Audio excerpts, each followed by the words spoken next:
Alors voilà pour aujourd'hui. Maintenant, revenons en arrière. Une mise en contexte d'abord. Je vais parler avec mon collègue Raymond Saint-Pierre qui était à Berlin il y a 20 ans. Bonsoir Raymond. Bonsoir. Vous êtes à Berlin il y a 20 ans. Oui. Qu'est-ce que vous voyez? D'abord, il y avait eu cette conférence de presse du porte-parole du Parti communiste, Günther Schabowski, qui avait dit, à la fin de la conférence de presse, comme ça, là, presque de façon un peu débonnaire, d'ailleurs, les gens de l'Est vont pouvoir passer à l'Ouest comme ils veulent, avec des visas. On lui demande, mais quand est-ce que vous allez appliquer ça? Là, à partir de maintenant. Mais les gens, ils écoutaient à la télé, ils écoutaient à la radio, les gens de l'Est, puis comme nous, ils étaient surpris, comme nous, ils avaient des doutes. Donc, c'était l'ouverture du bloc soviétique. Oui, exactement, d'une façon, le droit de passer, parce qu'avant, le mur, on l'avait construit pour empêcher justement les gens de passer, comme vous le dites. Et moi, je suis allé voir vers 9h30 ce soir-là, puis il y avait quelques centaines de têtes de l'autre côté de Checkpoint Charlie, des gens qui, comme nous, allaient voir, bien, est-ce que c'est pour vrai?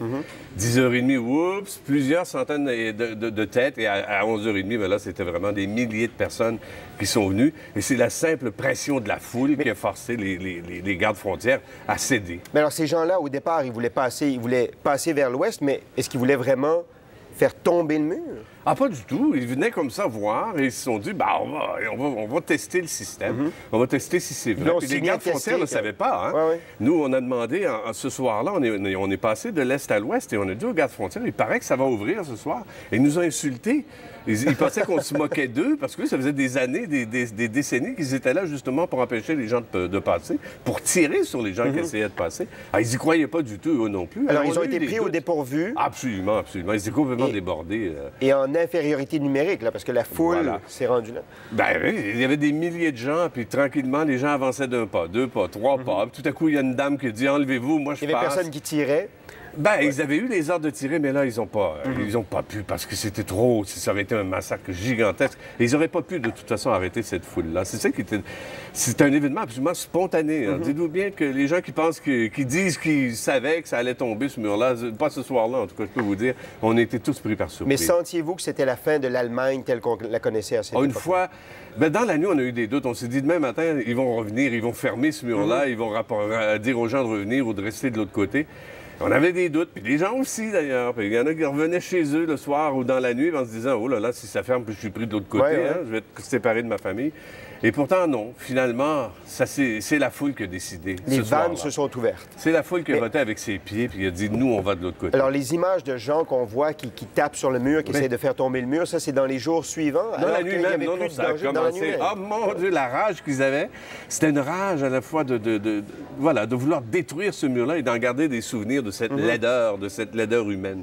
Mais alors, le gouvernement est-allemand, c'était la fin? Ils voyaient qu'il n'y avait plus rien à faire? Il n'y avait rien à faire. Ils n'ont pas pu réagir. Eux-mêmes étaient en réorganisation. Il y avait eu des grosses manifestations là, pendant un mois dans les grandes villes comme Leipzig, comme à Berlin même quelques jours avant l'ouverture du mur. Il y avait des gens qui protestaient ouvertement, là, qui remettaient en question le système communiste, comme partout d'ailleurs dans les pays de l'Est. Donc, il y avait vraiment une vague là, qui était absolument difficile, même impossible à arrêter. Mais est-ce que alors vous sentiez ce soir-là ou ces soirs-là que c'était le début de la fin du communisme? Ah oui.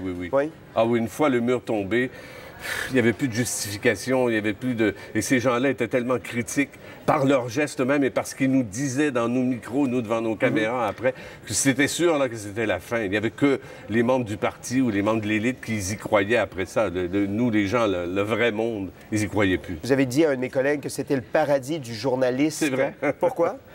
Bien, imaginez, nous, on rapporte des guerres, des tragédies humaines, des tragédies naturelles, des morts. C'est ça, les nouvelles, hein? Ou des grippes, des maladies, des virus.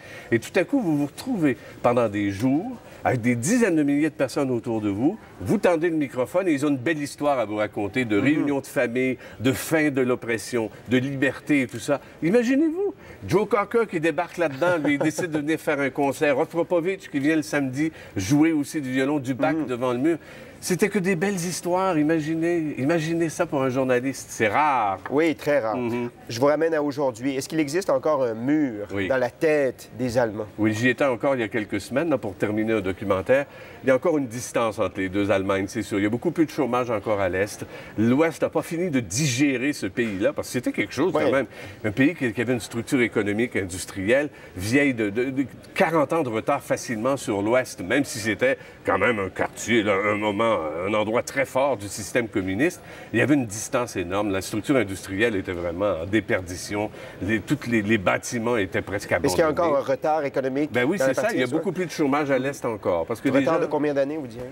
Le gouvernement admet que ça va prendre encore une dizaine d'années avant de vraiment qu'on puisse plus voir l'ancien mur ou dans les têtes ou sur les lieux, sur place, Alors, physiquement. on se donne rendez-vous dans 10 ans. Ah bon, on sera là, mon cher. Merci, Raymond. Merci.